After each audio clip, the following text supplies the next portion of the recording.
Sarveshu Bhadreshu Nityam Bhagavata Sevaya Bhagavad Shloke Bhakti Bhavati Naistiki Krishna Swadamo Bhagate Dharmajnana Saha Kalanashta Drishamesha Purana Padunotita Sarvavedanta Saramhi Srimad Bhagavata Shyate Tarasanta Kritasya Nanyachasya Natikvachit Krishna Chaitanya Vishnu Prati Shloke Prati Akshare Namanarthakaya Premamaya Bhagavata Krishna Shri Anga Radha Yatha Gopya Krishna Anga. This Saturday, Srimad Bhagavatam class, March 23rd, 2024. Algun Shukla Chaturasi. Trayodasi. We're discussing Venu Gita, chapter 21 of the 10th canto, and we're on verse number 16. This is saying Brahma Samhita. This is describing the clouds, how the clouds have love for Krishna and are doing seva. Love means seva. Seva means love. So the gopis are glorifying all the different sentient and insentient beings, rivers and devis and deer and birds and other personalities, and describing how they have so much affection and attachment and attraction to Krishna, how they're more fortunate than we. So the fortune of a living entity is measured by attraction to Bhagavan, affection for Bhagavan, and seva to Bhagavan. So from the viewpoint of the gopis, everyone else has more affection, more affection, more attraction, and rendering more seva to Bhagavan than they themselves. Because all these other living entities are mentioning having some direct contact with Krishna by hearing or seeing, or usually both. Rivers are hearing and seeing him and feeling his feet in the water. And the clouds we're going to hear about the clouds, how the clouds are showing their affection and seva and love for Krishna. So this is the idea. We appreciate the value of another living entity by how much affection they have for Bhagavan, how much seva they're doing, and how much they're near Bhagavan. So the gopis are saying the clouds seem like they're very far away, and how they do any seva for Bhagavan. So the gopis are seeing how they're doing seva. So let's hear about that. Verse 16, chapter 21.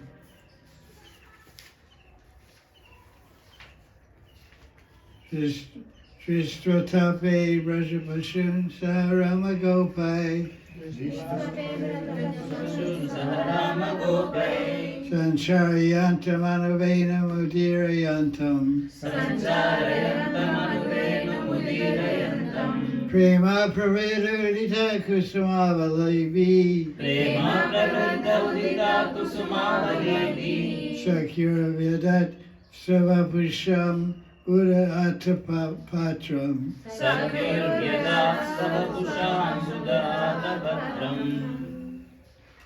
So what does top mean? TAP. Austerity. No. Top means dark. Viraha. Top is agni. What did you say? Viraha. Fire. Heat. Fire. Yeah, Heat. top means fire. TAP means fire. Tapasya. When you do tapasya, you get fired up. Try doing Nirjal Ekadasi and see how hot your head gets in June. Your body. I can remember sometimes on Dradasi, there would be some particular Dradasi, we would stay up all night or somehow. There would be some Harikatha the next day on Dradasi. And I was doing Nirjal, and when I was giving class, the boys were whispering among themselves because sweat was pouring down my body. My shirt was all wet. It wasn't that hot. There was so much heat generated in my body. It was near Chalikasi. It was summertime. So they were saying among themselves, I think Maharaj is involved. He's exhibiting a sense of sway means heavy perspiration. So I said, I'm not involved, I'm burning up. Because I'm out of trouble water and it's very hot. My heat mechanism, my body is all haywire. So now I'm sweating. Because sweating is a way of cooling the body, actually. That's the purpose of sweating, is to cool down the body. So, you may experience it also. You have the same body type, but you stay up all night. It's happened a few times, it's quite amazing. You're sitting there, I just sweat. This is very rare for me because I'm very old kind of. So I just totally wet. I can feel it coming down my face. So I was trying to talk, like, oh, this is a normal day. What's really fun? So we see top and we see what? Dristi. What does dristi mean? Vision. Vision. So hot vision. So seeing heat. What does Pashu mean? Animals. Who's the Shiva deity in Kathmandu? Pashupatinath. What does that mean? Lord of all. Pati means father. Yeah. Right? Pita means father. Pati means husband. Husband. But Pati also means controller, Correct. technically.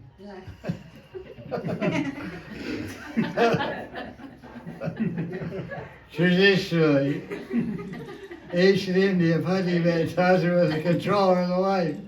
Ideally. BC, 200 BC. Pati meant controller, boss. Now it's he's Apati. It's a little upside down. So Pashun, Braja Pashun means the animals of Braj. Sa Rama Gopa. Who's Rama Gopai? Rama is Balram. Balaram and the Gopas.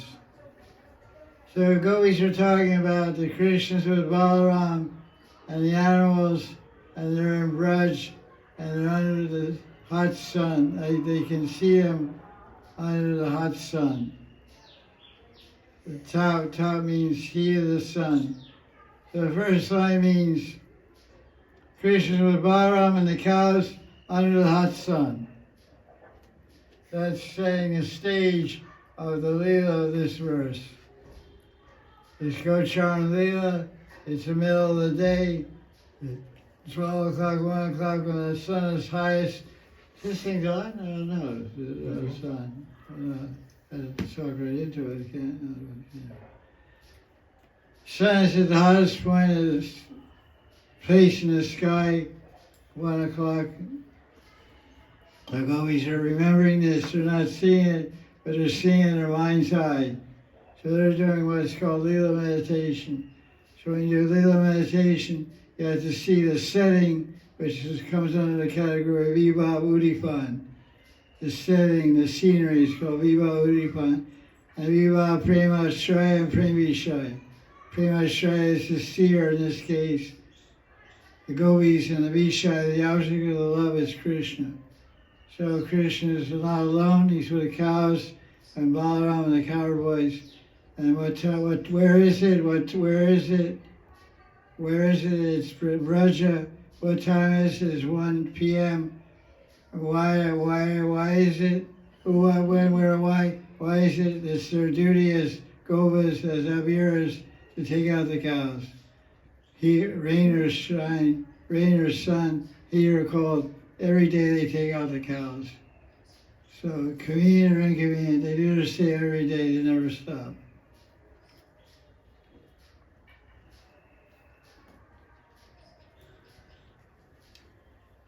So that's the first line. Sancharyantum.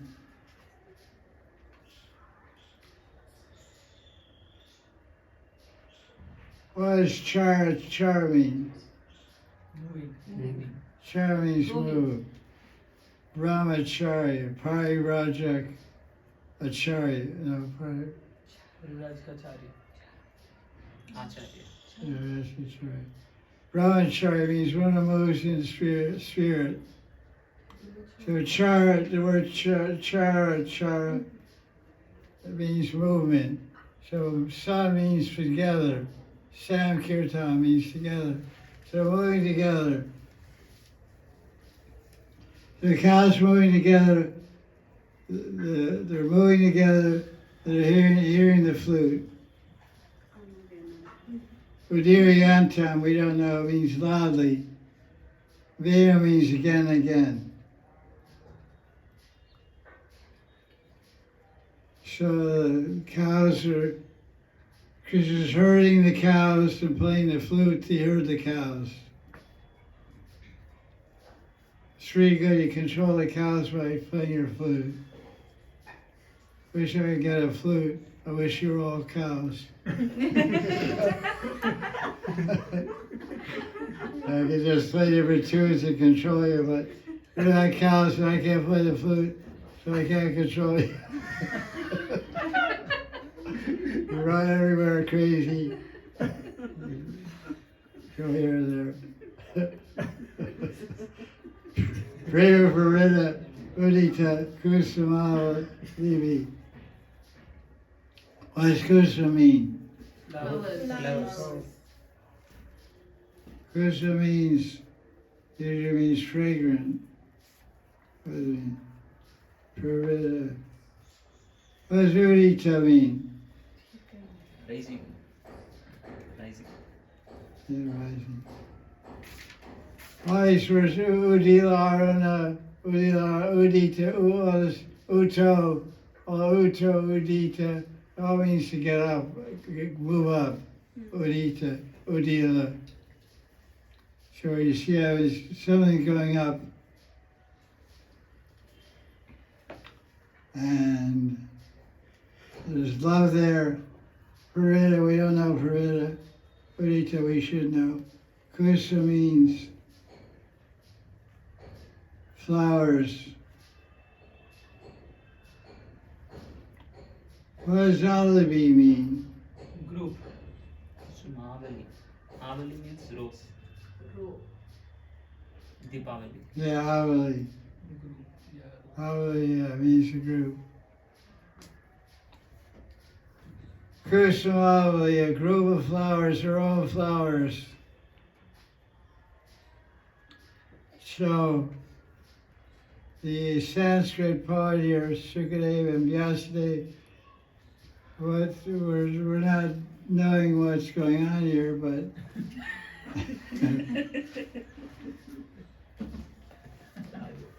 the last line is the key line. Ambuddha, Secular means counterpoise. Vyada, we don't know, means constructed. What does Guru Vapu mean? Body. By the Guru. So we see Swavavu, Swa means my own. We say Swabhav. Your Diksha Patra, Siddhavali, Swabhav, Bridu, Bhadya, and all that stuff. So Swabhavu means his own body. Ambuddha means clouds. Clouds rain down, make the ocean. That's why the name for water, ocean is what? Ambudhi. Ambudhi. Where do you find the word Ambudhi?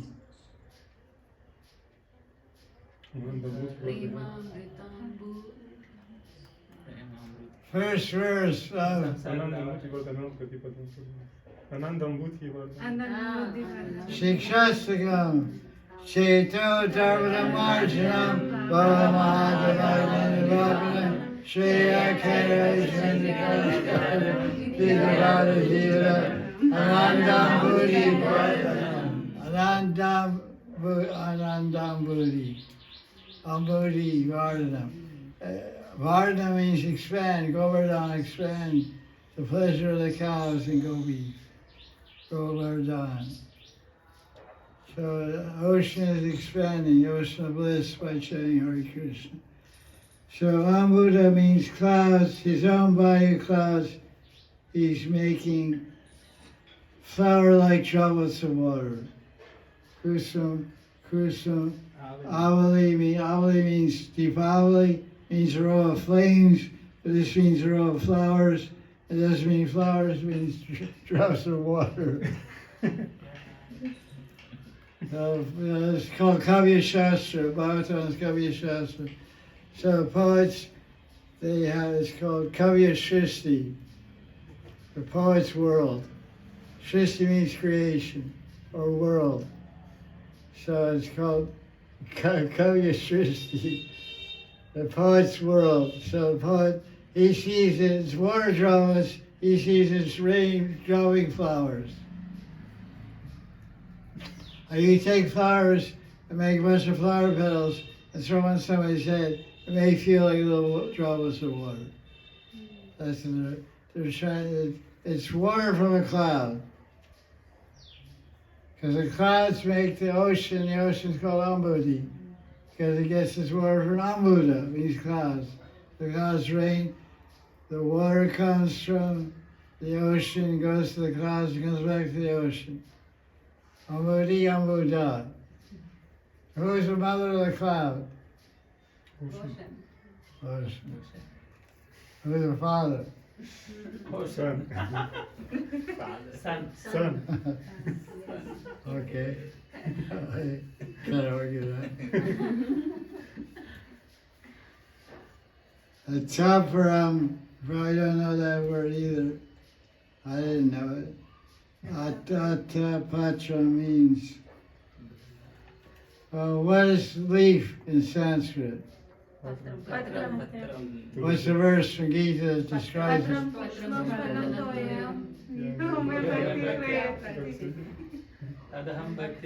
Ninth chapter, what verse? 26. 26, isn't it? Yes. 26. 26. Patram pushpam phalantoyam yome bhakti prachiti taram bhakti paratam ashrami paratam. Translation, Vrinda. Whoever will offer to me a leaf, a fruit, or a flower with love and devotion, I will accept his offering. That's very good, thank you. That's great. So that's Patram. So Patram is like a leaf. If it's a banana leaf, it can become an umbrella. And you go to Mayapur, the kids in the group will have umbrellas made of palm leaves. They walk around look like Mahanidhi. They take coconut palm leaves, they dry them out, they fan like this, you know. They dry them out and they shape to make an umbrella out of it. They make it round like an umbrella, little point like an umbrella shape. So this patra, you see the word patra means leaf, and atapatra means umbrella. So what's the verse talking about? Clouds are like umbrella.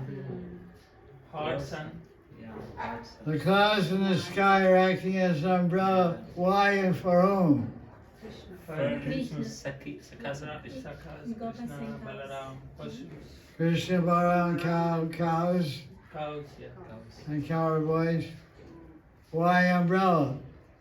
To protect from the sun, to protect from the heat of sun. And what else can you do to cool off when you're hot? Water droplets. Cool breeze.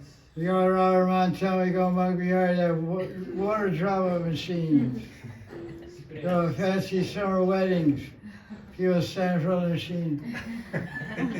There's a little misty water comes in front. Sprinklers. Sprinklers, I think. In hot season, you're supposed to put a little fountain in front of the deities. All the old temples of Vrindavan used to have on the floor in front of the deities.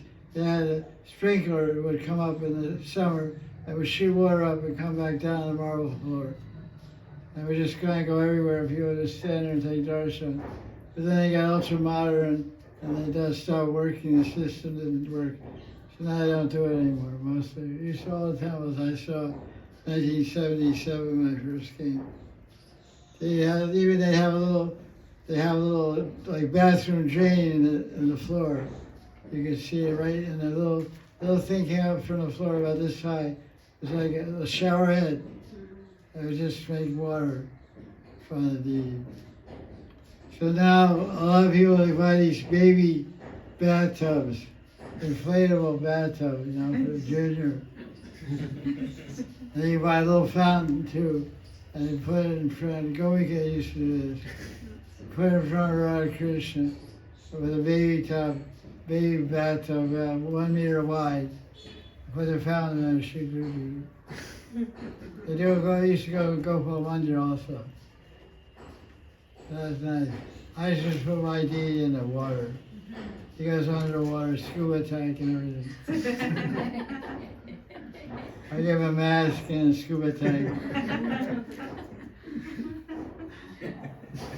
Get a tropical fish tank, put it in the tank. He looks at the fish. Don't get the idea.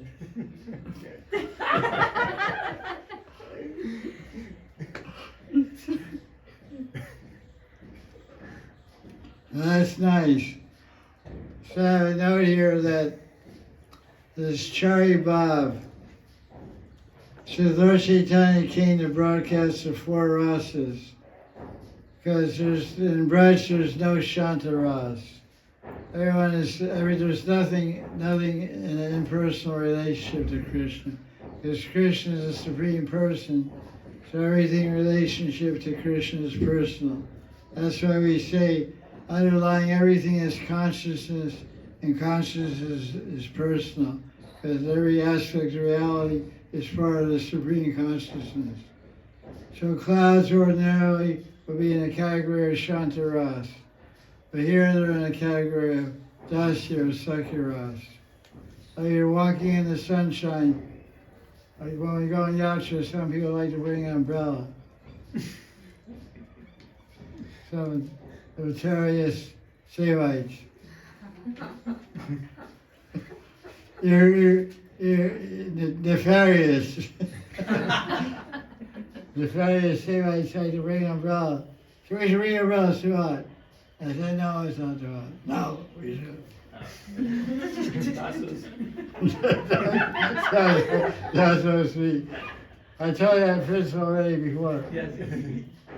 You want to be happy in life, never say no to a woman. This is an axiom, this is a niyam, this is a niti shastra. You want to be happy in life, never say no to a woman. How much money, take it. I want a new car, take it. Just say yes, yes, yes. Then you can sleep peacefully at night. If you say no, then your life is trouble. You say yes, you're right. Then you can sleep nice. They totally disagree, but don't let on that you disagree. They're laughing. They know they're in control. They're in control, you can laugh, Oh. They're not gonna.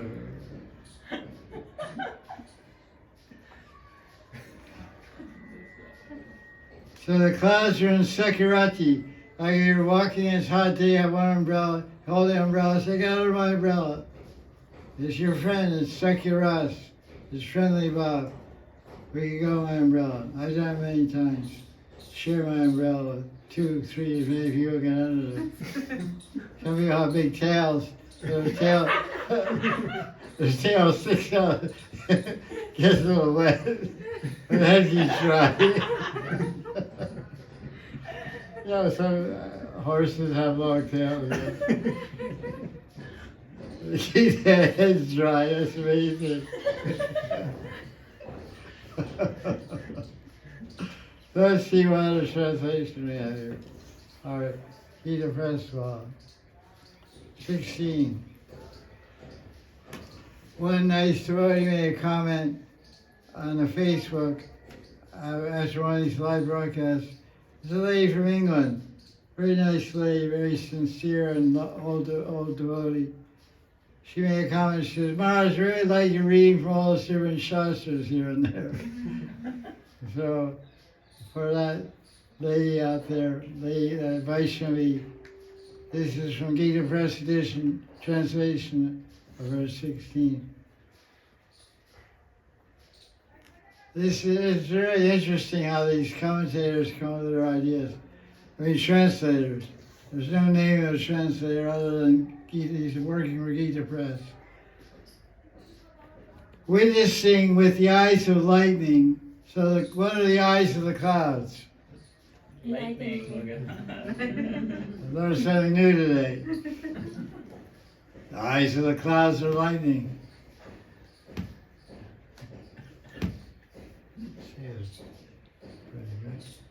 They're what are they seeing with their lightning eyes? Krishna pasturing the cows of Vrindavan, and the coming of Bala and other cowboys, and the hot sun playing on their flute. A cloud appeared over Krishna's head, and swollen with love. The cloud was swollen with love. Did it serve as an umbrella to its friend, Sri Krishna, who resembles a cloud in color, and like a cloud, takes away the suffering of the people with its body, covering Krishna at the same time with a shower of flowers.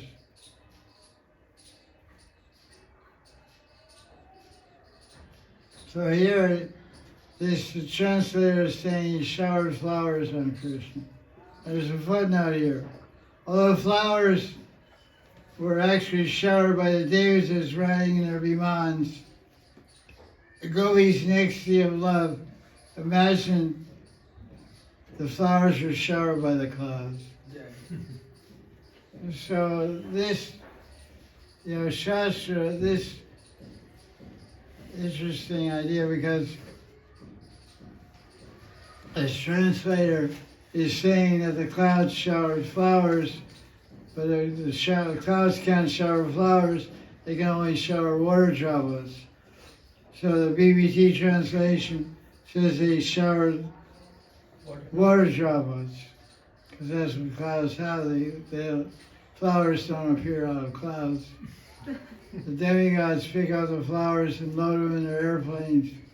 Like when we have flowers, we drop flowers on Radhakund from our helicopter, helicopter Viman. So they do the same thing. They say, we're going to brush, let's load a lot of special flowers, parijat flowers, double special flowers. We'll go drop them on Radha, go eat some Krishna. But when I read the Krishna book, the Krishna always getting flowers showered on his head, all the time. A group of 35 devotees came here from Jaipur. There's some branch of Krishna Bhakti movement in Jaipur. There's a lot of different groups in Jaipur because of the prabhava of Gopinath and Damodar and Vinod and Govindaji and Radhamada. There's so many Krishnas there. There's so many bhaktas there. There's two or three different Ritvik groups. There's ISKCON, there's Gaudiya Math, 2 or 3 different Gaudiya Maths. There's all kinds of Gaudiya Vaishnava, Chaitanya, Gaudiya Vaishnavas in Jaipur.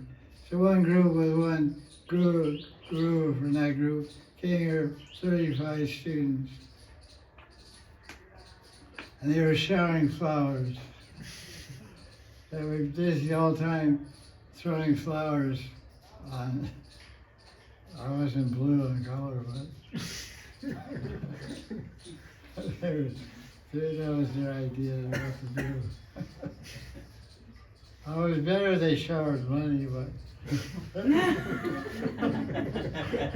didn't do any of that. But anyway, that was okay. I was in love, but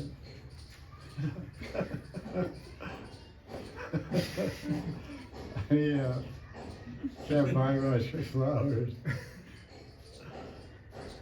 So let's see another translation here. Prabhupada's translation. Almost done this chapter. Okay, Radhe Shan Jai Jai.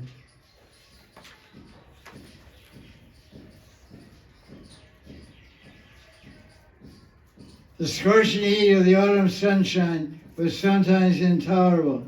Therefore, the clouds in the sky appeared in sympathy about Krishna Balaram and the cowboys, and engaged in who were blowing their flutes.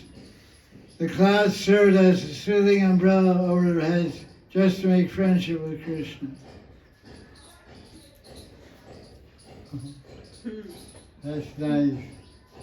They did savor to Krishna by becoming an umbrella to shield him from the scorching rays of the sun, to make friends with Krishna. Very nice way of describing it. And here we heard the Sanskrit that prema pravida. The prema verse line 3 says prema pravida. The clouds were expanding in love. So Prabhupada and Gita Press both said out of friendship, Sekhi Ras, not any other Ras. They wanted, clouds were showing friendship for Krishna because they're doing personal service. Chandras, there's no real personal service. Let's see, we have any other comments here. Nanaradam and Shambhu.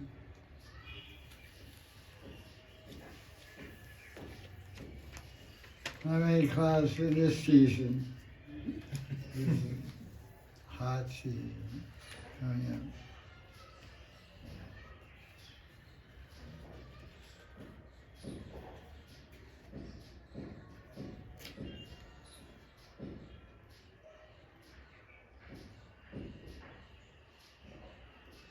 The clouds acting like friendly suckies cool down the earth of summer. Cool down hot air by pouring tiny drops of water upon Krishna's head. That's called air core. Right, air core. Air core is a fan, and the wind blows, and the water drops over, and then the wind goes through the water drops. So the water drops are falling through the air, becoming air cooler, cooling the air. Observing that every living entity was nicely serving Krishna except herself, one sad gopi said, even the cloud, which is an unconscious entity, is showing affection by moving here and there to act like an umbrella, shielding Krishna from the scorching rays of the sun. While Krishna plays his flute, the clouds remove the fatigue of cowering by pouring tiny streams of water from all directions, which seem like a shower of camphor dust. Just see, only we gopis have been cheated from tasting the sweetness of serving Krishna, which is being relished by everyone in the universe. There's everyone in the universe, the clouds, the earth, the water, the birds, the devis, the deer, everyone is serving Krishna, relishing the sweetness of seva. Seva is bliss. Now we have to change that phrase. Seva is sweet bliss. We used to say seva is bliss, now I have to say seva is sweet bliss. Yeah? Yeah, okay. Say that. I didn't see so many people agreeing with me.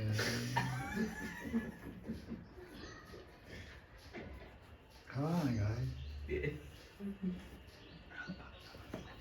What do you think now?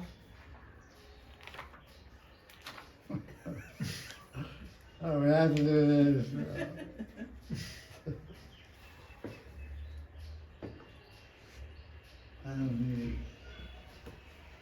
I don't think BB's on the line there. This other guy's on the line there. Yeah, thanks for,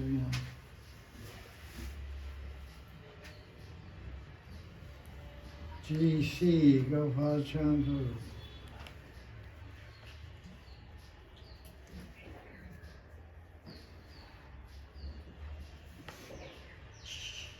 Oh. That's, okay. The clouds are not only Krishna's friend because they're the same color, they're also kind to all living beings.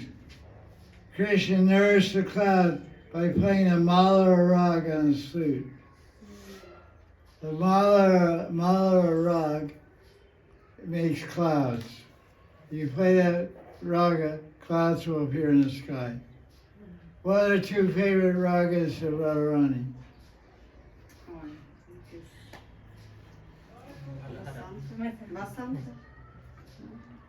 Dana Shri and Malara.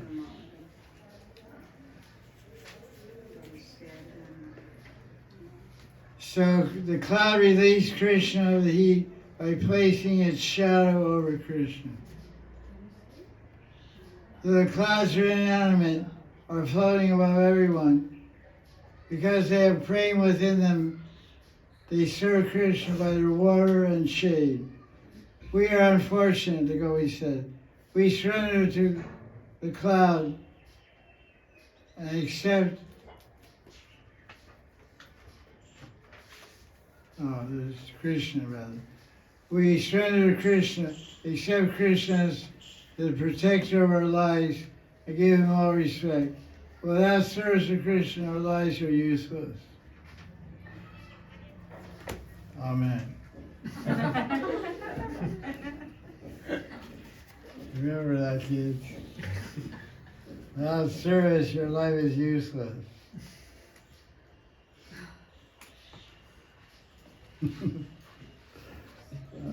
Service. Oh, enjoy. Plan, vacation.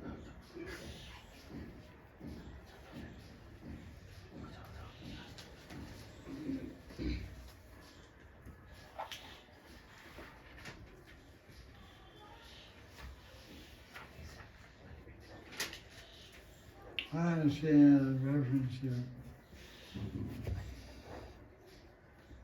Oh. Yes, your voice. I'm sure you're confused. What's going on?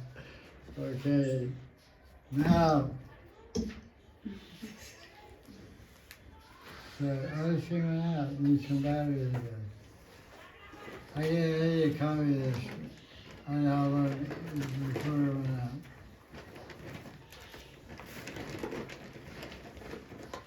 That's okay, I'll just put it in for tomorrow or something.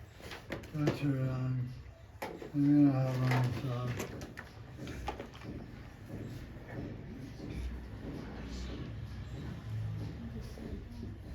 There's a little button.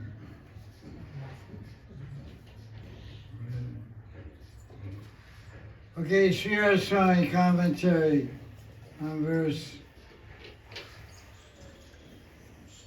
60, no, Vishnu.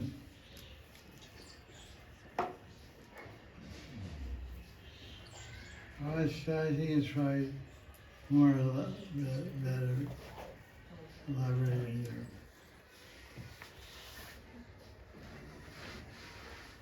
Clouds have love for Krishna. That's pretty amazing. Praying for we're living in Vrindavan, we're surrounded by love. The clouds above our head are full of love. The earth below our feet is full of love. The air around our bodies is full of love. Where are we? We are the only ones without love. We're the only ones without love. That's our lamentable position. It's a really sad situation. I don't know. I have a lot of cards in this book.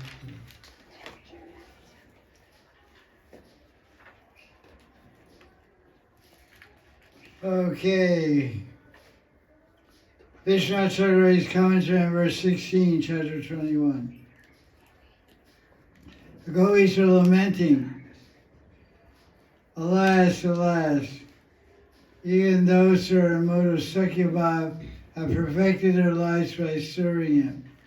I am praying for his friends, Krishna and Balaram. The cloud expands himself to shield them from the intense heat of the sun. The cloud thinks of himself as Krishna's friend. Why is the cloud think he's friends of Krishna? Because of his color. Because of his color, same color. What else?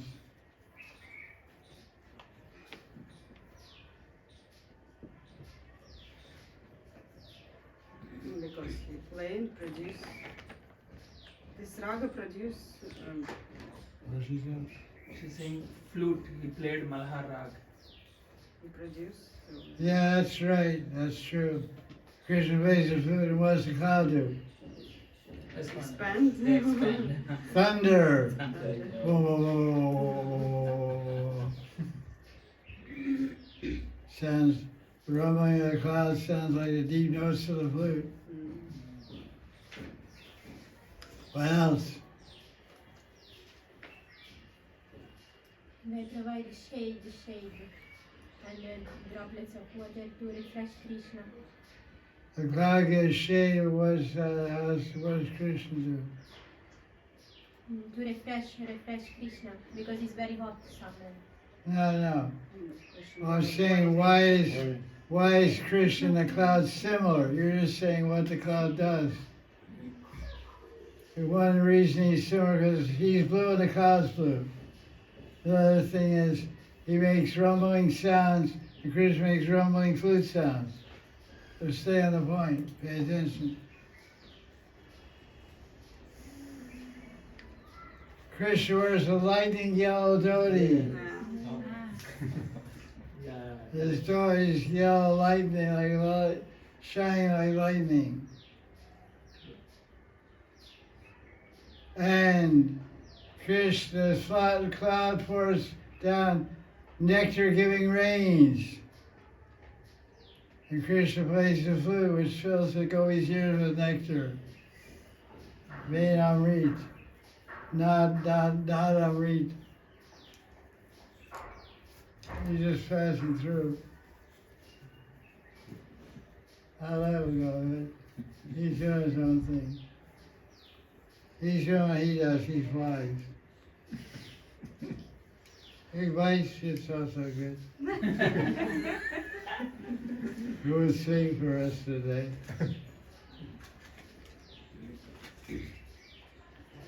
In both the cloud and Krishna remove distress like downpours of nectar rust. Identifying with the mood of friendship, the cloud made an umbrella with his body composed of water drops, or to shield his friend. In this way, the cloud gives pleasure to Krishna. We don't get any opportunity to please him. Therefore, the gopis' their idea is to hell with us. Krishna, he makes it nice all the time. To hell with us. Why couldn't we? To hell with us. Fie on us. Fie.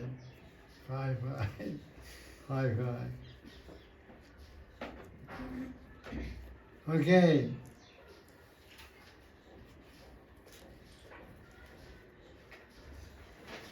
I have some little notes here.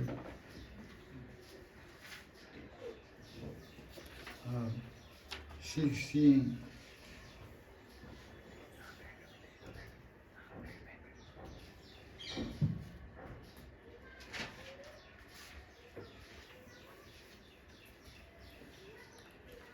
Okay.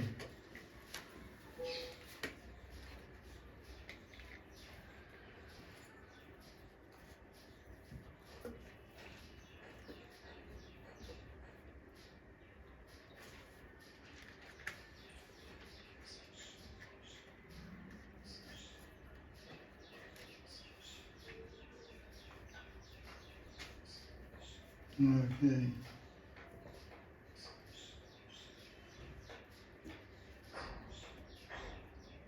Take 17.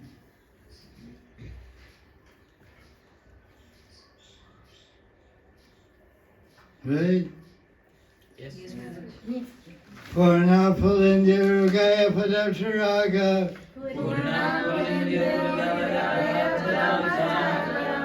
Shri Kunkumena Dayatastana Manditena. Tadarshana Smarjas China Rushitena. Limpancha Anana Kucheshu Jehustaladum.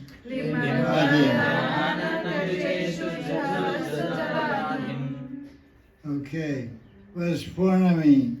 Complete. Purnamada. Full, satisfied. Pulindya, Aboriginal women.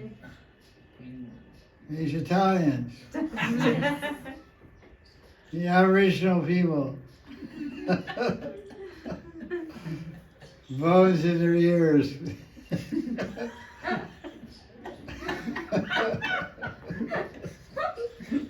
Is it right? No, it's not right. These jungle women.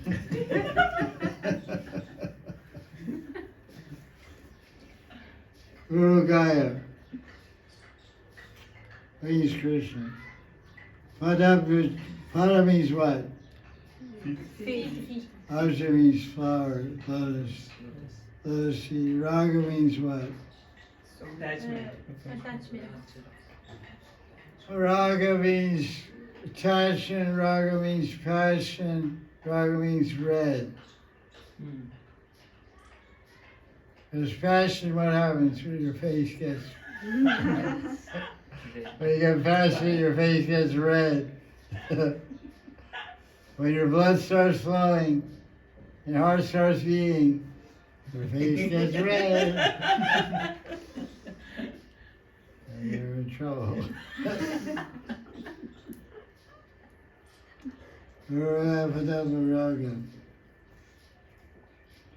So there's reddish color on the bottom of the feet, Purna.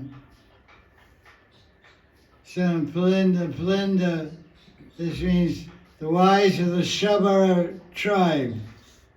Shabaras. Shabari. They're fully satisfied. Shri Kunkumena. What is Kunkum? Vermilion. It's a red powder. I saw once in Bhubaneswar, Mahanidhi, disciple of Gaura Govinda Swami. They had an ashram, a little house they were renting there. He showed me a tree, a kunkum tree. And it had little dried, the flowers were there and then dried, and had seed pod. You open the seed pod, seeds, and surrounding the seeds was little red dust. Like you open a pomegranate, you open a red pomegranate fruit, you see little red seeds. She opened this seed pod. It wasn't a fruit, it was just a seed pod. Like star anise. You open up and there's hard seeds inside. So it's like that. And inside there was hard seeds, like anise seeds, and it's surrounded by red dust, little red particles of dust. And that's what kunkum. It's very fragrant, and it's supposed to be kind of like aphrodisiac type. It's supposed to be a little exciting, create some romantic feelings, supposedly. Euphoria.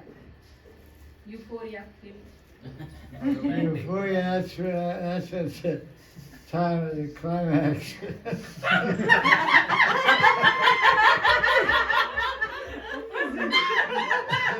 That comes later.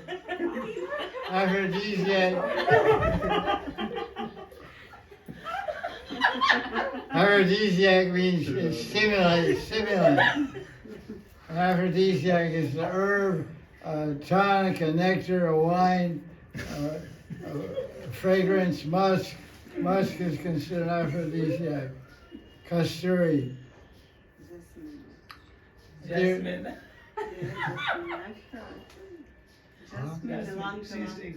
Jasmine also. Jasmine. Get out of here. Maybe for rabbits or something.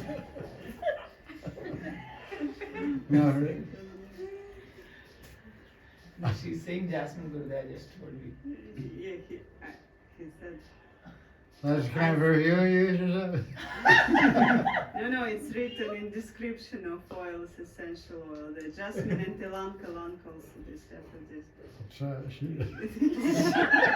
she's knowing. So, What else do you know? The art of attraction, the art of deception, the art of entrapment. Watch out, boys.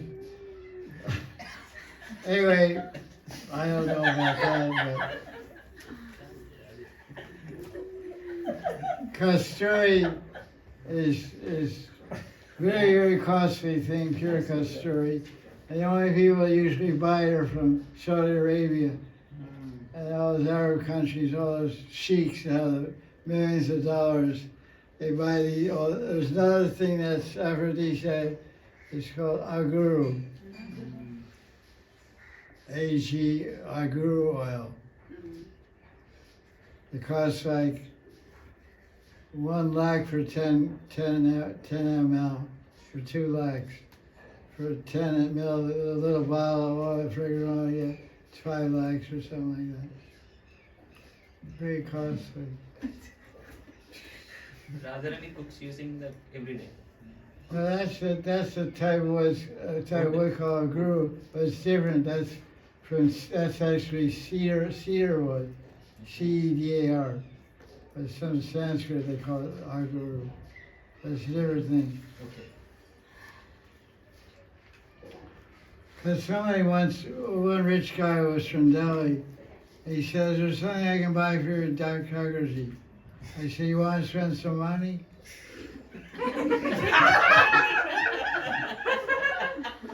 He said, "Real rich, I buy some for your democracy." I said, "Buy me 10 milliliters of aguru oil." 10? 10 milliliters of her. Aguru oil. So he went to Chandi Chowk, there's a shop there called Gulab Singh. He deals with very costly oils. People come from Saudi Arabia to a shop to buy oil. He bought 10 milliliters of guru oil. And it's really, the oil is almost black in color. It's really thick, like car oil, like thicker than car oil. Really thick and really powerful. So we offer every Janmashtami. I used to dip incense sticks in the oil, light the incense, so it make fragrant. The guy just showed up one time and never came back again.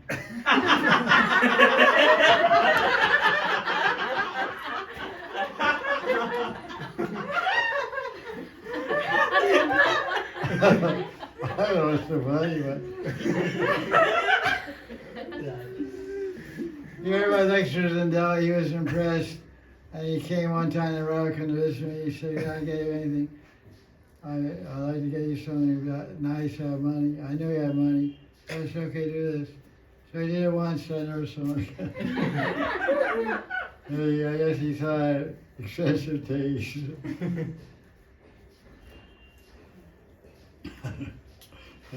Yeah, life is full of amazing stories. So, Oh, It's fly. flies and toothpaste came. Yeah, no. Please turn on the fan. Turn the fan on. Okay, we're doing take 17 here. So Sri Kunkam. So who's Sri? Radharani. Could be Radharani or Lakshmi. More fast.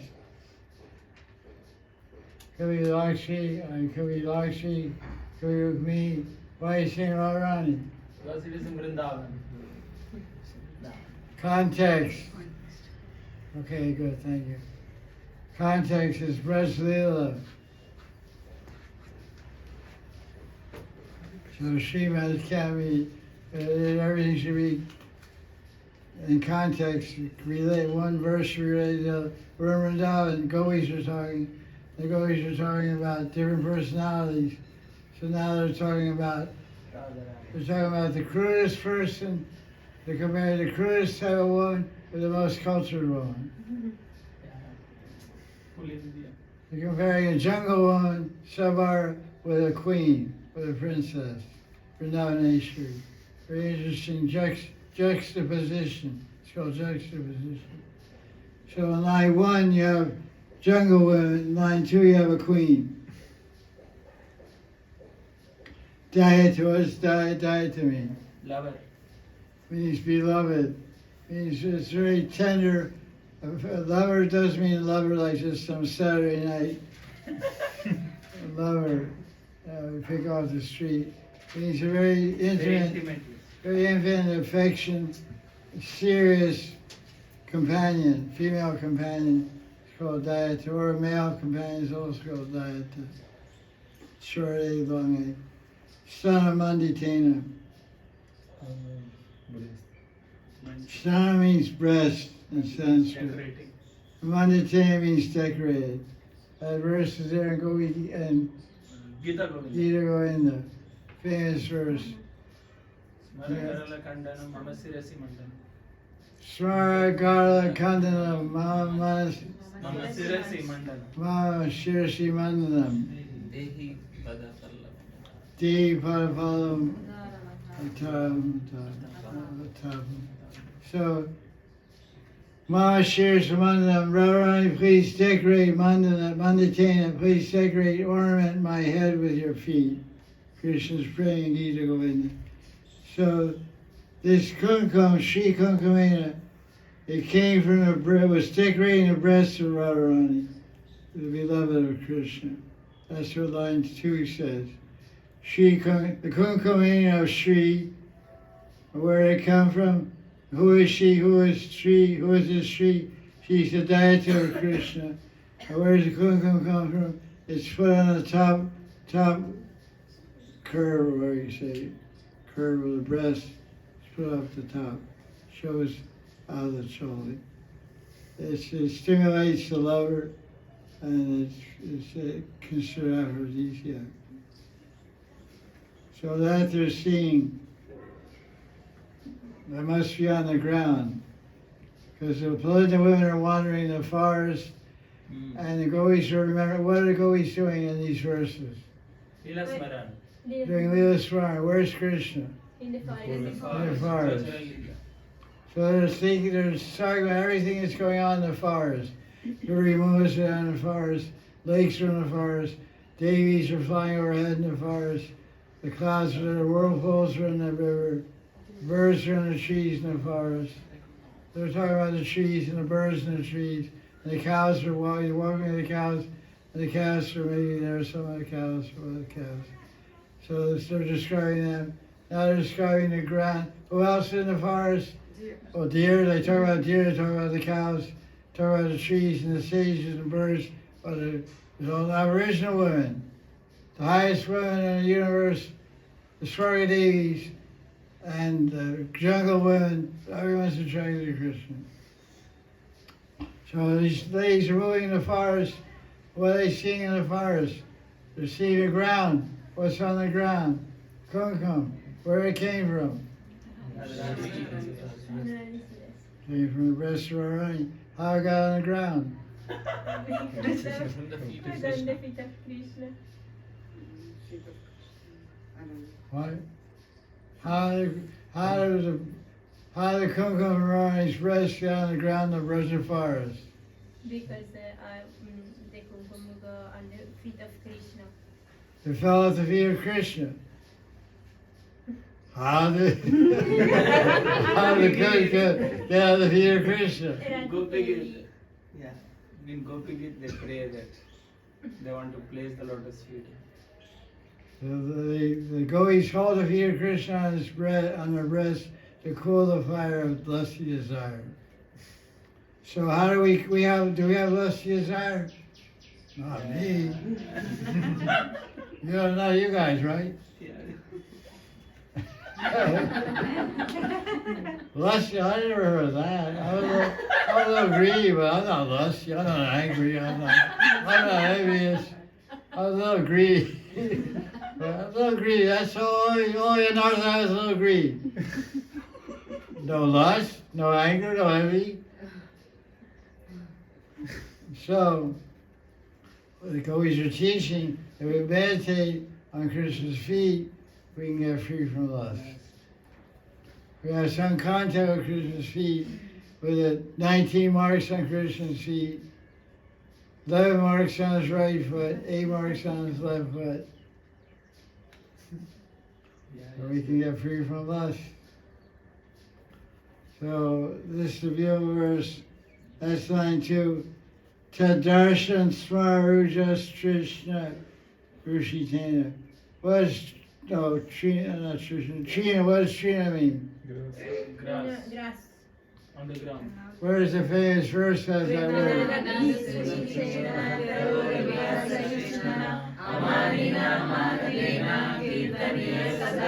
Shikshastra number 3, team number. One should think of oneself as lower than a straw in the street. Trina, lower than grass. More tolerant than a tree. Ready to respect everyone and not expect their respect in return. Tadarshana Smara Rojas Trina Rishitena. So we know Trina, and we know Darshan, we know Tad. Tad means what? That. Tad means dad. Tad. Tad. Tad means tad. Tad and tad. Tad and tad. Tit for tat. Tad darshan. Seeing that. Smara. Smara. What does smara mean? Cupid. Cupid. No. Lusty desires. That's Cupid. Smara. Smara Garala. You? Smara means erotic love.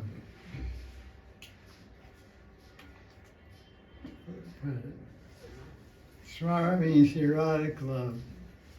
Yeah, lusty desire, okay, but it doesn't really mean that, lusty desire. It means erotic love. Lusty desire sounds a little doggish. A little doggish. Lusty desire, it sounds like street talk. Swara, because Krishna is called Swara Murti Man.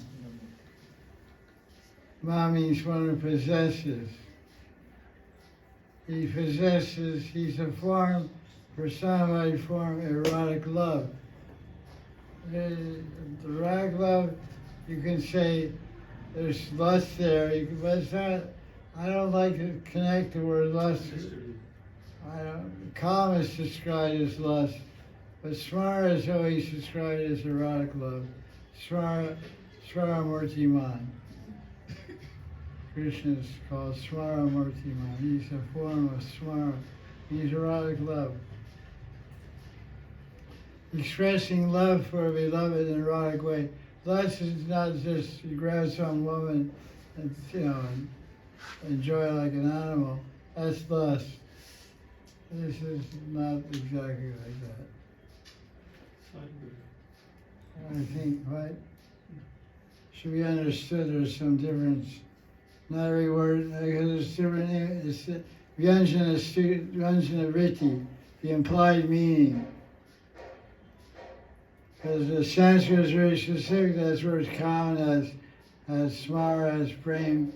All different words, priti, all different words have different ideas, different implication, different implied meanings. So you can't just say everything means one thing. There's smara. So rujas, we don't know, but it means fire, it means torment. Rushite means attached.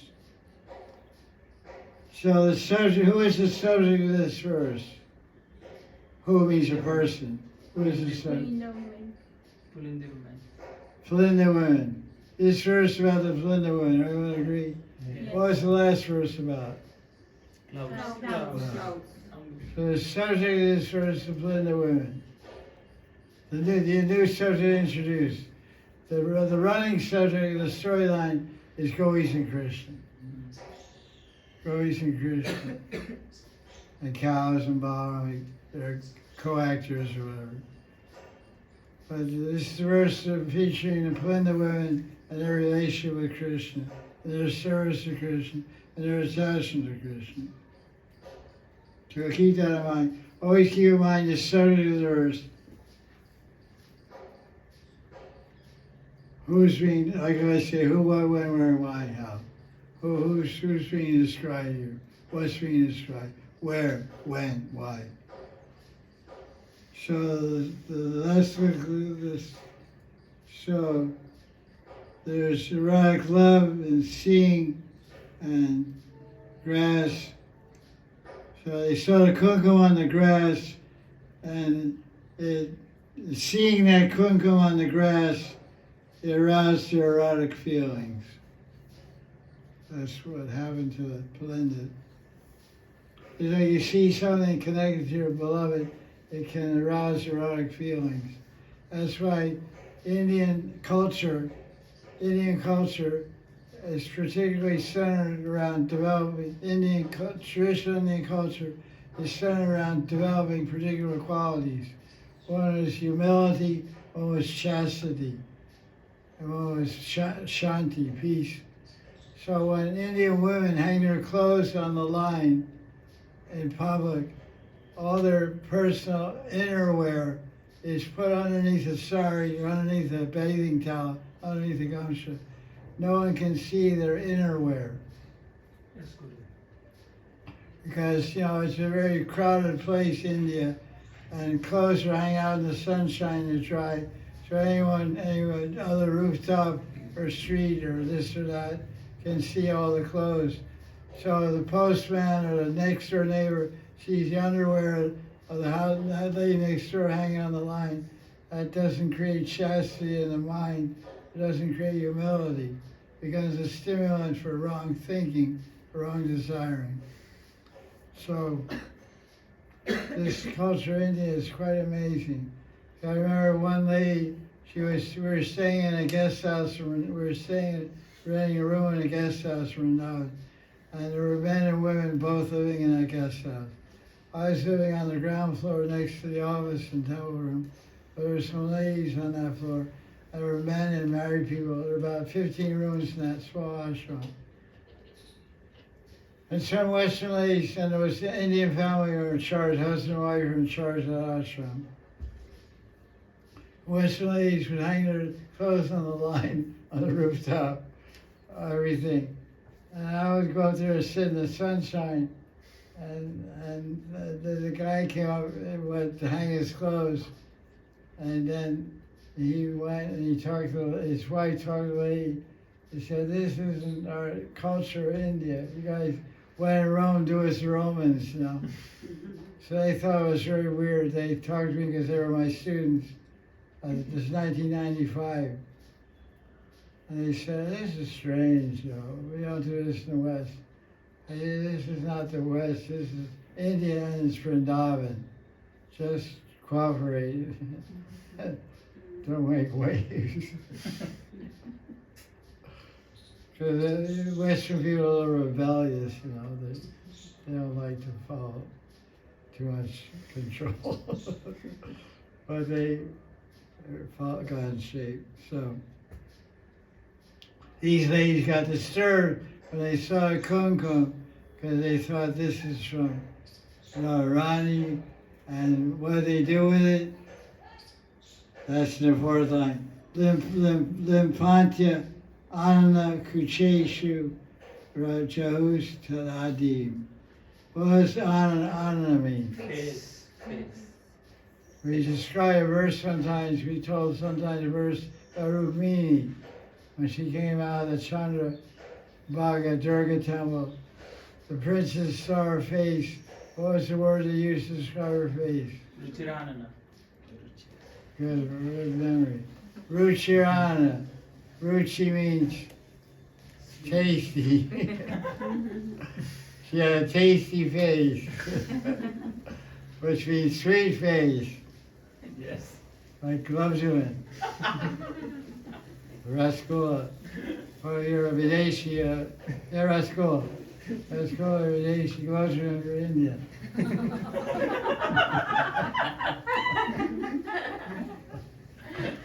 Right? Rascola, Globzuin.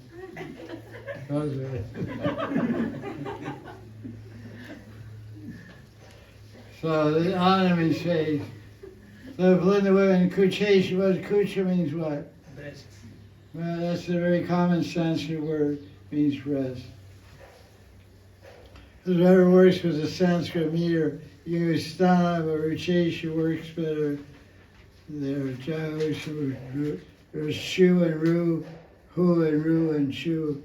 So when you use the word kucheshu, jahush, somehow the poet used the word kucheshu, kucha.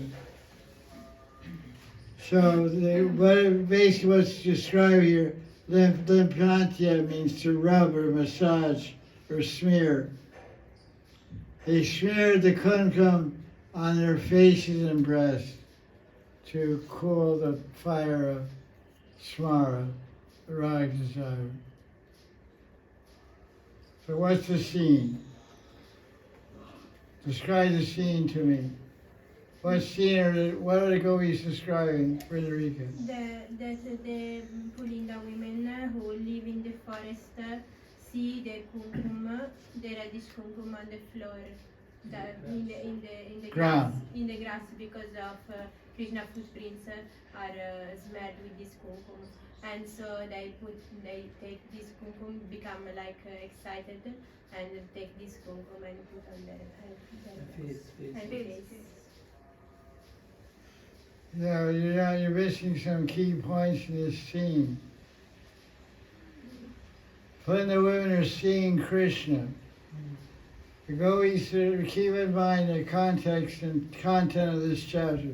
Gopis are describing other entities and persons and entities, moving and not moving, living and not living, and their experience of Krishna, and how they're reacting to seeing Krishna.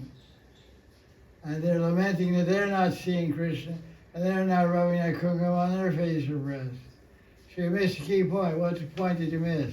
That they are seeing Krishna, and after they react like this. This is the point. They saw Krishna, and they developed a right desire to enjoy intimately with Krishna. So they were looking for some shelter. They were like going out of their minds, so to speak. Oh wow, he's so beautiful, so attractive. Well, we can't, he's way over there with Balaram and the cowboys. We're hiding behind the trees in the forest. We see him, but you know, he runs around and gopis, and we're ugly Aboriginal women. He'll have no interest in us, but we have interest in him. Like sometimes, usually guys are interested in girls that aren't interested in them. That's a hard luck for the guy. So here the tables are turned. The Belinda women are interested in Krishna, crazy about Krishna, but he's not too crazy about them. So they have so much smara, so much right desires coming up in their hearts. And what do we do? What do we do? Oh, look, there's some kumkum. Oh gosh, that must be Rani's kumkum. She and Krishna was embracing her. It fell off Krishna's chest or his feet or something. But they said feet, they said pada. So, his feet. So let's put that. Okay, I'll close down now. They got some relief. The gopis are identifying with the Plinda women. The gopis are also feeling smara for smara murtiman. But they don't have anything to cool down their smara. Plinda women are more fortunate because they have the kumkum. We have our own kumkum, but it doesn't work. It's just making us more smara. Kumkum's red, by the way. Red means stop sign, you know. Stop signs are made of red. So when you see that, you should stop. You should stop. You're in a no driving zone. Don't drive any farther. Turn around your car, go back. The other way. Yeah, maybe, I don't know, no time. It's all on the floor anyway. So, that's just described in the verse. Let's see the translation, you can read it. The Plinda women of Vrindavan become disturbed by lust when they see the grass marked with red kumkum powder. This color, this is from Krishna's feet, this red color came from the breast of Radharani, and the Plinda women are smeared on their face and breast to give up their anxiety. I've personally maybe you also seen as you hang around these people all the time. When Bengalis come to Radha Damodar temple, I did there for 3 years. And I told this before, they pay obeisances to Damodar in the Darshan Mandap. Then they take they're kneeling down, like ladies pay obeisance, kneeling down. And they take their hands and they rub like this, like that on the floor. They take the dust from the floor, they rub it on their forehead, they go inside their choli. They go inside their choli and rub inside their choli like this. And it's not kumkum from Radharani's feet. It's the Braja Duli, it's the Bhaktapada Duli. Bhaktapada Duli, it's the dust from the feet of the Vaishnavas. Because they value that. They know the philosophy of Gaudiya Siddhanta, the dust from the feet of the Vaishnavas is so valuable and so powerful. Now this isn't any dust, this is Brijbasi dust. And this is not any time, this is a special time, Kartik Maya.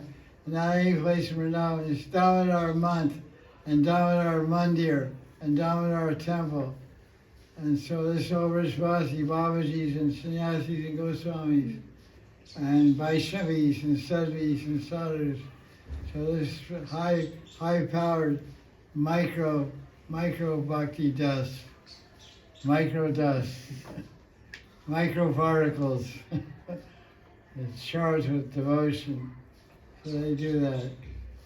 So it comes to mind these Aboriginal women smearing their face and breast with the kumkum.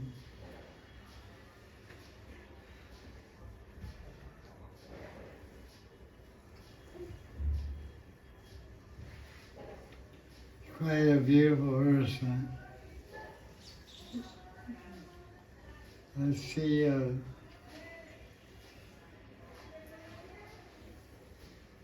Fortunate women live in the forest.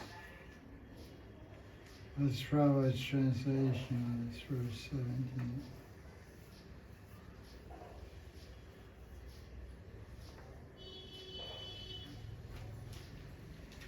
It's going to be pretty hot here about a month from now.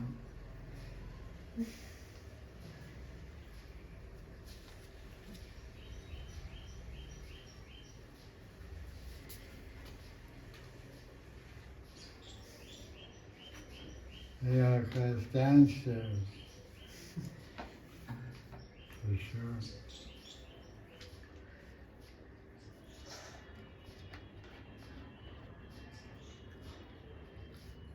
The wanton, do you know what wanton means, Frederica?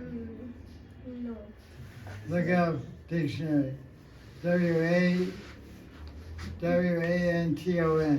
Wanton. The wanton Aborigine girls become fully satisfied when they smear their face and breast with the dust of Vrindavan, which is reddish from the touch of Krishna's lotus feet. The Aborigine girls had very full breasts. This is purport, probably. And were also very lusty. But when their lovers felt their breasts, they were not very satisfied. When they came out in the forest, they saw Krishna walking. And some of the leaves and creepers on the ground of Vrindavan turned reddish from the kumkum powder which fell from Krishna's feet. Krishna's feet were held by the gopis on their breasts, which were smeared with kumkum powder. But when Krishna walked in Vrindavan forest, the powder fell on the ground. So lusty Aborigine girls, while looking toward Krishna, playing his flute, saw reddish kumkum. That's why I said they saw Krishna, they became filled with swarm. They saw red kumkum on the ground, immediately took it and smeared it over her face and breast. This way they became fully satisfied, although they were not satisfied when their lovers touched their breast. All material lusty desires can immediately be satisfied if one comes in contact with Krishna consciousness. Really nice connection, probably. Really nice connection. They contacted Krishna's feet. Prabhupada is saying Krishna consciousness, you just contact Krishna consciousness and you become free from all lusty desires. Really nice. Very clever idea. Nice explanation. What time is it now? 4:30. 4:30. 4 what? 4:30. 4:30. Let's see what else we have here.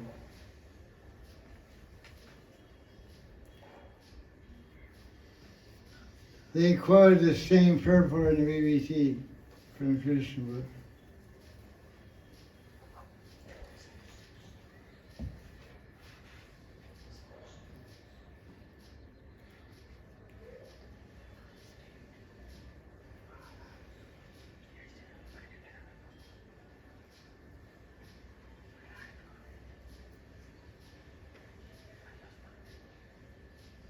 So,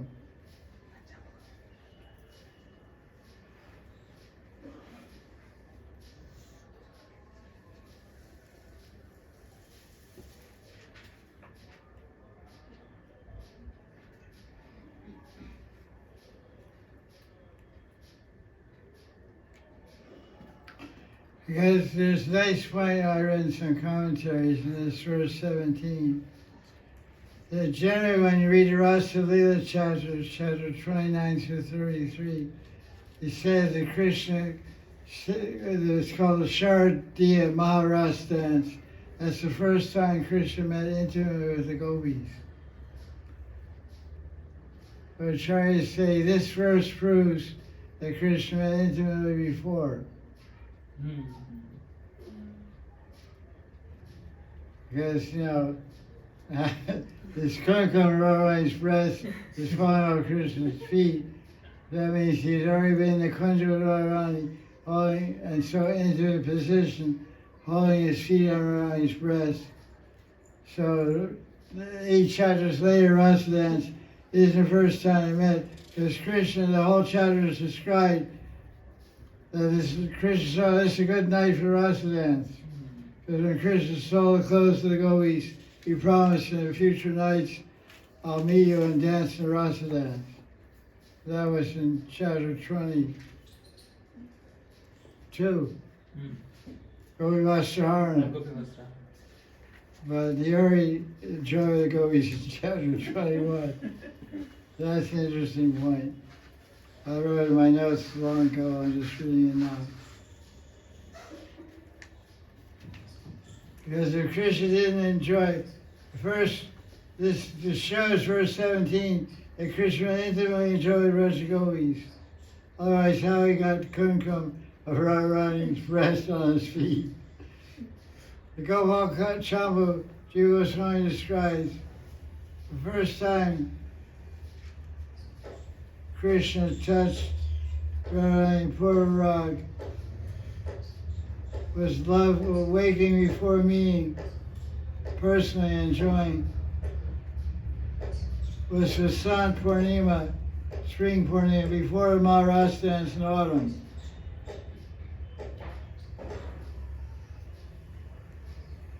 Oh yeah, this is nice. So this verse, this we're describing, this will be Venu Gitas in autumn time also. But it said Krishna, one commentary said the proofs they enjoy intimately. But the first time Krishna touched Radharani was in springtime, the Vasant Purnima, which is now. Chaitra Purnima is the Vasant Purnima. Because Krishna played the flute to call the gopis for the first time for Rasa dance. But Radharani heard the flute and fainted for hours. It's the old story. So they called Purnamasi. And Purnamasi, she went to Radharani, and they said Radharani was fainting on the floor in Barcelona. So Purnamasi went and got Krishna and brought him to Barcelona into Radharani's bedroom. And she was lying on the floor. And some manjaris were fanning Radharani, Chama were fanning. And so we're rubbing her feet and trying to bring her back to consciousness. And then Purnamasi said, listen, Sham, you have to put your feet on Radharani.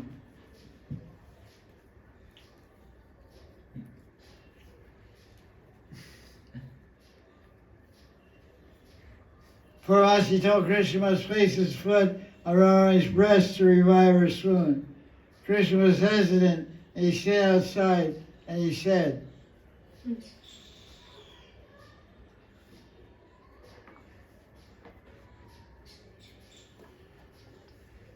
Purnamasi, Radharani is a princess. She's a daughter of the king, Vrishabhanu. I can't do this.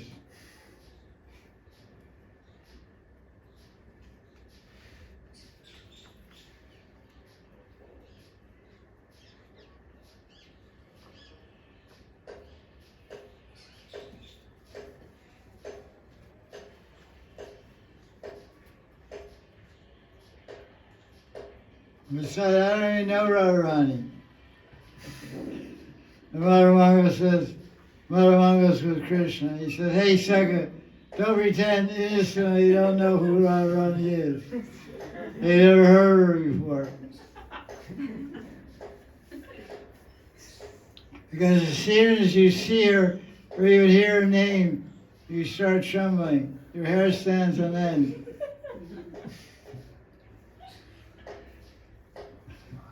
So you're just pretending.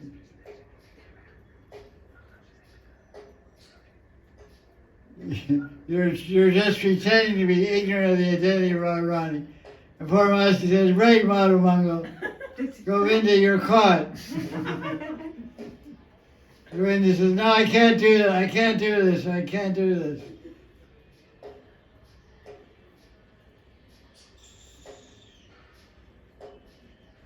Vishaka pulled Govinda inside the room and forced Govinda to touch Radharani with his lotus feet. Immediately Radharani opened her eyes from the first and felt Krishna's first touch and darshan. Seeing Krishna, Radharani quickly covered her face.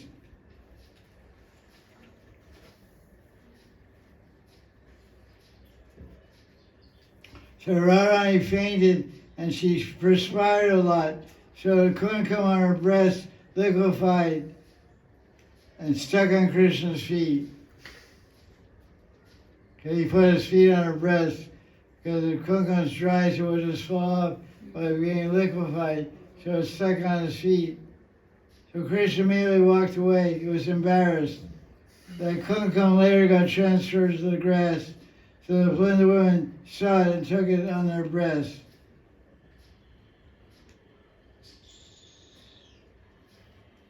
So when they touched the kumkum from the lotus feet of Radharani, it generated limited joy within.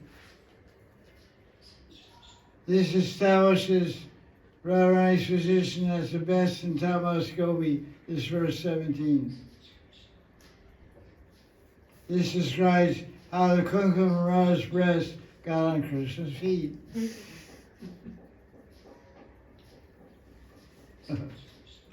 Pretty interesting.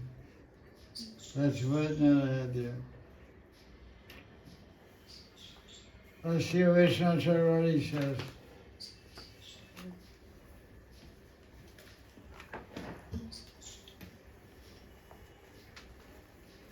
Hey, Krishna Govinda, Krishna Govinda, Krishna Govinda.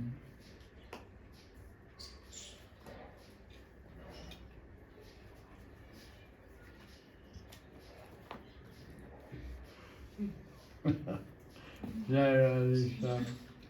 Pretty sweet stuff, huh? Yeah, I get right there. Right. Vishnu's commentary.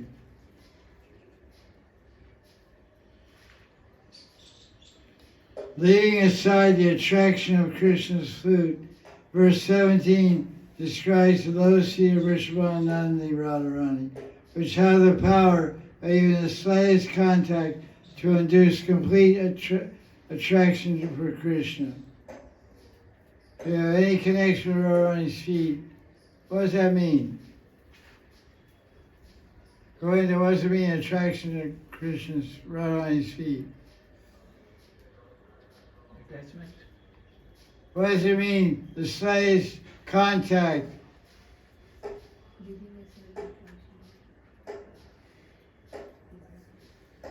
If you have slightest contact, you get attraction to Krishna.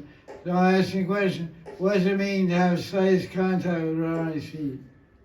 Vrindavan. Touching this kumkum. Right?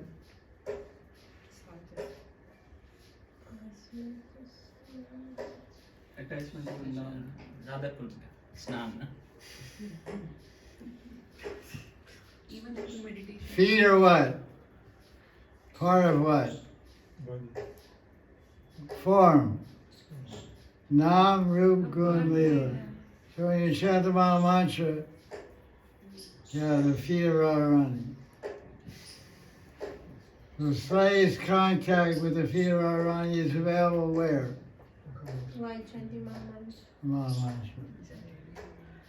When you chant the Maha Mantra, you meditate on the form and beginning with the feet of Radha and Krishna. And if you meditate on the feet of Radharani, what will happen? You'll develop complete attraction. It will induce complete attraction to Krishna. That's what Vishnu says.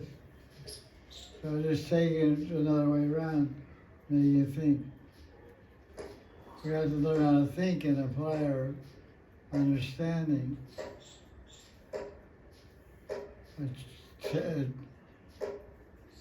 Contact with her feet. Try to contact her feet.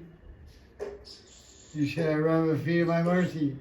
The best way is to meditate on her feet while chanting japa. Yeah, yes, good. Or what to speak of your Nitya Seva. Just chanting her feet. Then her feet are pretty near and dear to you. Long ago we said, the Belinda women have reached perfection, but we have not. Therefore, we want to know what kind of austerities have they done? What kind of austerities have they done? Have they performed? This is the hint, the Gopi statement about perfection Purna. of the Plinda women. So the question asks, why are the Plinda women called Purna Plinda? And usually they think that Plinda women are empty. They're poor, they're ugly, they don't have money, they don't have good looks, they don't have education, they don't have any opulence. But they're, gopis say they're full. Why are they full? Because they're seeing Krishna, and they're contacting the dust of Kumkum from his feet. The gopis continue. Why are their Plinda women are perfect? For they smear their face and breast with the Kumkum that dyed the feet of Krishna. Kumkum came from Radharani, dyed to Radharani. Although we desire to praise Radharani's good fortune of having such exalted attraction to Krishna, out of shyness, we do not specially mention her name, but Shri is pretty direct. Though that is indeed the Kumkum of Radharani, due to lust, the Plinda women don't show it proper respect. What they do, upon seeing the grass smeared with Kumkum, they become lusty. I can't imagine what will happen if they see Krishna personally.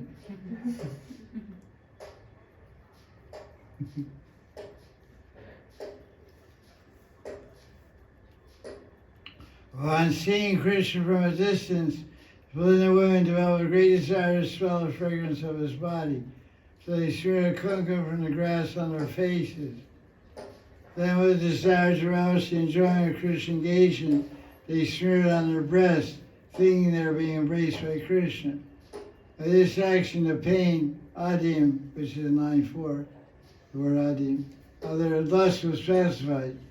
Indeed, that Kumkum has a special power in it, and all our births we have not received it even once. Ujanilmani Rupa Goswami describes Madan as follows. The stage of Madan is Madan is type of Mahabhav. The stage of Madan Mahabhav is the topmost perfection, inspires the full-blown manifestation of all loving sentiments, bhavas. All enjoyments of being directly with Krishna, all pleasurable conjugal pastimes exist within Madan. Although it is the very essence of Radharani Shakti, is always present in Radharani. Thus, this verse indicates that the gopis experience enjoyment through pastimes with Krishna. Therefore, from verse 6 of this chapter is understood the gopis were embraced by Krishna, who suddenly appeared before them, and thus they began speaking this chapter. So Vishnu says they weren't in the forest, they were standing in front of Krishna. They ran out to the forest and met Krishna. That's nice. Love is like a river. No dam can stop a river in rainy season. The rainy season has to open the dam. They don't open the dam, the force of the raging river will blow off the dam. The love of the gopis is like a raging river. Anyone tries to stop it, boom. Get out of my way, I'm coming through.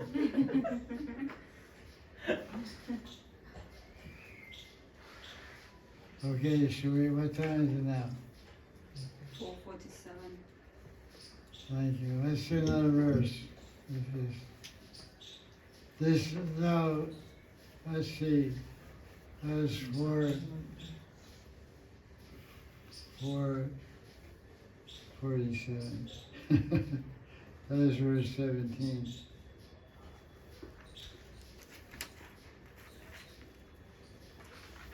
Plinda women are Purna. Shri Kumkumena means the Kumkum Radharani.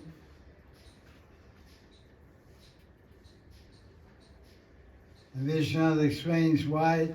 We asked Krishna why the Plinda women wrote the Kumkum on their faces. To smell the fragrance of Krishna. When Advaita describes having sexual darshan of Krishna, what's the first experience of Krishna? Smell. Fragrance. Fragrance. No. A sound. Rupa. Rupa, form. You see Krishna. Darshan, sexual darshan. What's the second experience of Krishna? Sound. Fragrance. Fragrance. Jagannath Gardens. And so many other experiences. And how Narada saw Vishnu and smelled his feet. We described this already once before. The second experience is fragrance, so they rubbed it on their faces through what? To smell the fragrance of body of Krishna. They saw from a distance, and then they saw the kumkum and they rubbed it on their faces. And then after fragrance, what's the next experience of Krishna? Sound. Sound. Voice, sound is voice. Or maybe flute. Yeah, flute. Calling you. Always hear Krishna's flute. They saw Krishna's fragrance. And then he called her name on the flute for rasa dance. Then they touched his body and they tasted his lips. So what's the third thing? Third is voice. Voice. Third is hearing the voice. Hearing the flute. What's the fourth experience? Touch. Touching the What's the fifth thing? Taste. Taste. tasting the lips. Tasting lips, tasting Mahaprasad. And what's Mahaprasad called? Adaram. Adaramritam. Krishna Adaramritam. What does Adar mean? Lips. Leaves. Leaves and bounds. Krishna Adaramritam. I've been invited to always to come and take Krishna Adaramritam. Please come and take Krishna Adaramritam. Krishna's there? Yeah, come on. Come kiss him. You ever take a rascal, take a lot of... Yeah. Okay.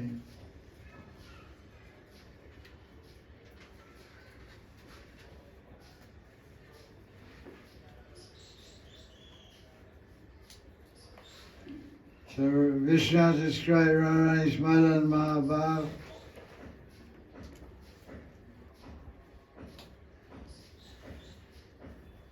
Stan Goswami's commentary, I didn't see it. It says there. Let me see it. Jai Radhe Shyam.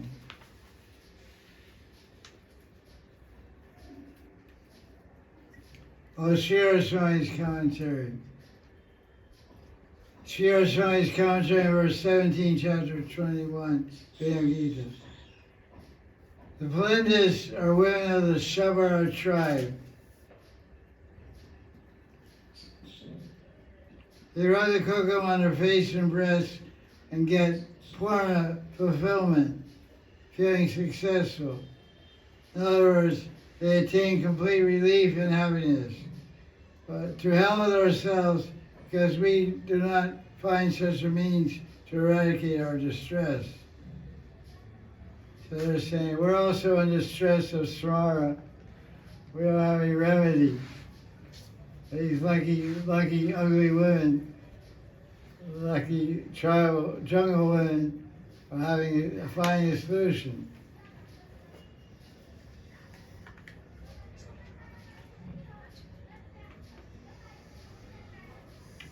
Kokum originates from Radharani.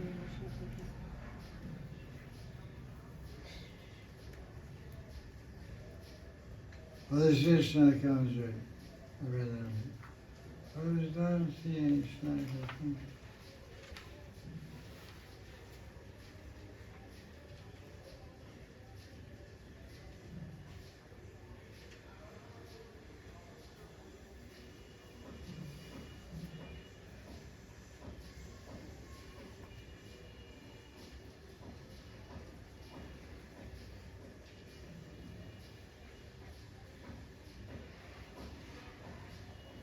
And then this pastime of the Plinders is one of mutual enjoyment, because Krishna automatically appeared along with that kumkum. Oh, that's really good.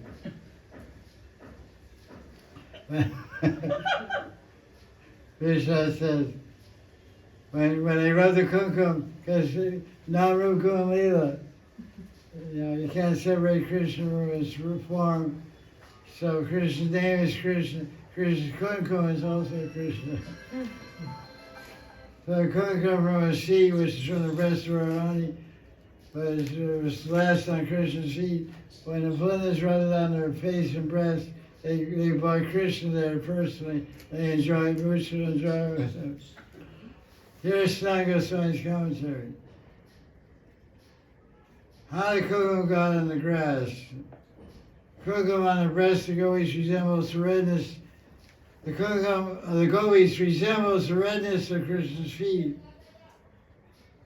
When the gopis wander in forest looking for Krishna, become overwhelmed with. They come overwhelmed when they look at each other and start rolling on the ground. So it comes. This is not good. So the question is, how the kumkum going to get on the grass? A, B, or C? Oh, good. A, it came from Krishna's feet. How got Krishna's feet? From Radharani's breast. How got on Krishna's feet? From Radharani's breast. There's no intimate exchange. Radharani held the feet on the breast. That's A. Now, choice B. The gopis are wandering the forest looking for Krishna. They become overwhelmed. The kumkum on the breast resembles the redness of Krishna's feet. So they're looking for Krishna. They become overwhelmed. They look at each other. They start rolling on the ground. They start rolling on the ground. The kumkum on the breast falls off. It drops on the breast, and that's how it gets on the ground. And that's the kumkum.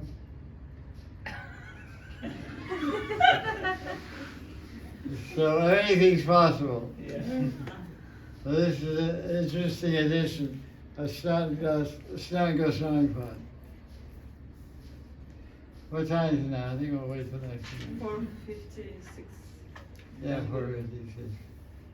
So this is verse 17. So we did verse 16, 17. Just review them again. Verse 16, gopis are glorifying the fortune of the clouds. Clouds are in Sakyaras. They're just clouds, but they're more fortunate than the gopis because they're moving right with Krishna. They're doing personal service to Krishna. The gopis can't do any personal service. They can't move with Krishna.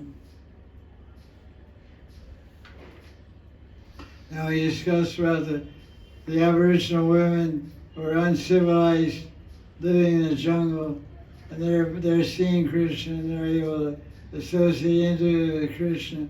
Not only intimately can they be with Krishna, but they can intimately be with Radharani also, because they're rubbing Radharani's kumkum on their face and breast.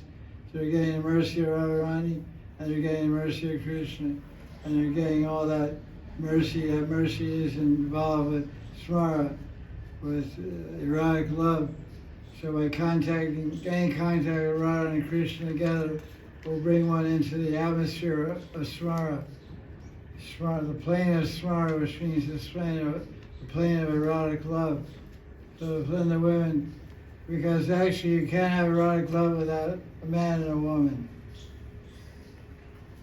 So you just have Radharani, you can't have erotic love, you have to have Radha and Krishna. So they're getting the kumkum Radharani, but they have to have Krishna there also to experience the smara of Radha and Krishna. So these splendid women who experience the full body. I didn't know he was here so bright. I didn't know it is. I didn't see him, I didn't notice him. That's why you told us paying attention. You didn't know he was there. I wrote it. So the splendid women got the Kumkum, which is connected to Radharani and Krishna both. So they got Yugal praying. So they're very fortunate. So we pray the Plinda women. There's verses in Brajavilastava and Stavali. I think there's a verse by Raghunath Das Goswami glorifying the Plinda women.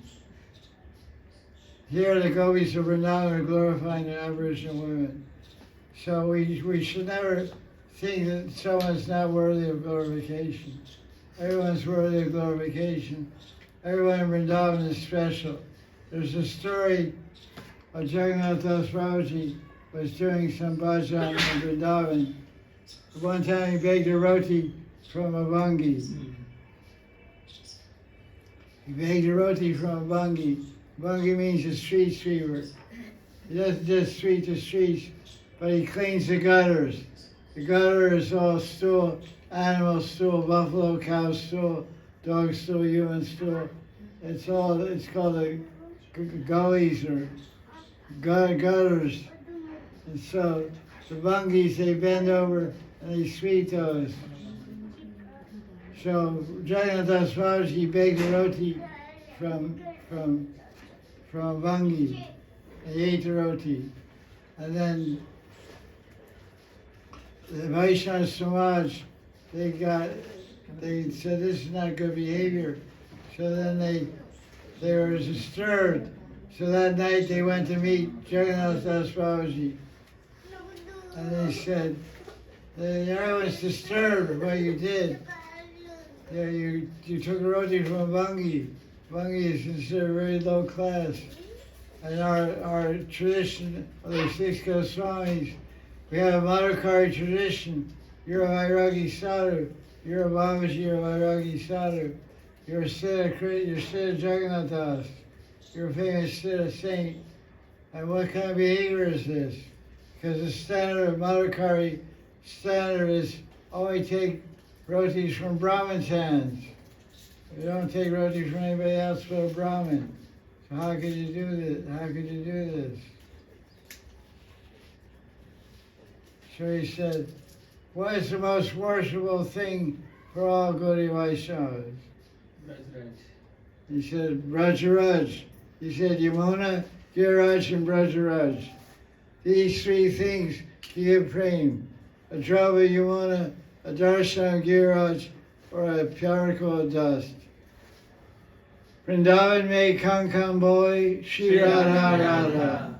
Kankam means a particle of dust. Kankam means very small particle of dust can give love for Krishna. So we worship the dust of Vrindavan, Giri Govardhan, and Yamuna Maya, the water of Yamuna. And all these 3 things are here during Krishna's time, and they're still here today in Kali Yuga. And they're all speaking of pain. So these bungis, they live in this dust. They're sweeping this dust day and night. They're sweeping this dust. They're being bathed and breathing this dust. This dust is inside their lungs, inside their belly, inside their hair, inside their eyelashes. They're covered head to toe with this dust. There's no more pure person on this planet than a bungi. So I want to get the mercy of these bungis so I can get the mercy of Radha and Krishna. So all the Vaishnavas approved this explanation and clapped their hands. Jagannath Das Babaji Maharaj ki jai. So this means that even a so-called lowly person in Vrindavan is very exalted and high. This is what verse 17 of chapter 21 teaches us. That the Palinda women, the Aboriginal Shavara tribal jungle women of Vrindavan, are great pure devotees of Radha and Krishna. They're absorbed in worshipping Smara Murtiman, Shri Krishna, and Radharani. So we should pray to everyone in Vrindavan, respect everyone. We always have juices, because people in Delhi always buy fruit juices, fruities and mixed juices to give to the kids. And the bungis always ask us for cookies and sweets and juices, so we're always giving them. So whenever we do parikramah, they see me on frequently, say, right, they make a note to pay attention to me and give me right, say hello. So we want to get the favor of every Vrishvasi by treating them nicely, respectfully. Giving them prasadam, giving them money if we can, if they ask. So there's a nice lesson today in Venu Gita, how the gopis appreciate the cloud. The gopis are the best Vrishvasis. They are the best appreciated. The gopis wrote the original Appreciating Vrindavan book. There's a book written by one Swami called Appreciating Vrindavan. But the real Appreciating Vrindavan book was written by the gopis. It's called Venu Gita. So we're in class now. The Baba's on stage now. So nobody can compare to him. Jai Jai Shri